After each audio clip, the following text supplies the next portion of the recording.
Olá a todos. Eu gostaria de falar sobre um tema importante que muitos pacientes me perguntam no consultório com muita frequência, que é sobre o uso do anticoncepcional e o risco de trombose venosa. Bom, a gente sabe que realmente existe um risco um pouco maior do uso do anticoncepcional e da trombose. Só que esse risco é muito pequeno.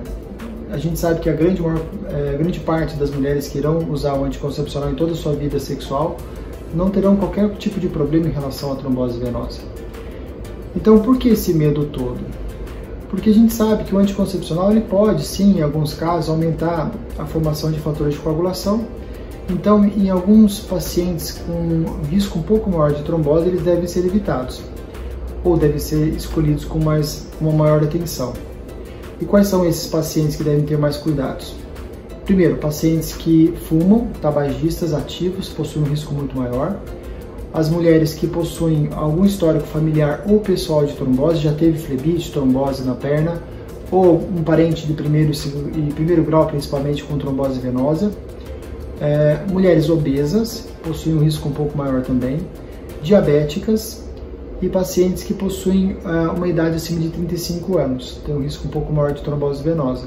Então, nesses casos, uma escolha mais bem avaliada do anticoncepcional frente a esse risco maior de trombose deve ser bem estudada. E existem anticoncepcionais e anticoncepcionais, né?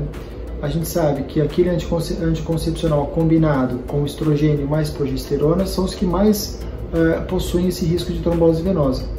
Então, especialmente aqueles que possuem um componente de progestágeno chamado de drosperinona, porque ele aumenta um pouquinho mais o risco de trombose, apesar de ser bastante tolerável em relação aos outros efeitos colaterais.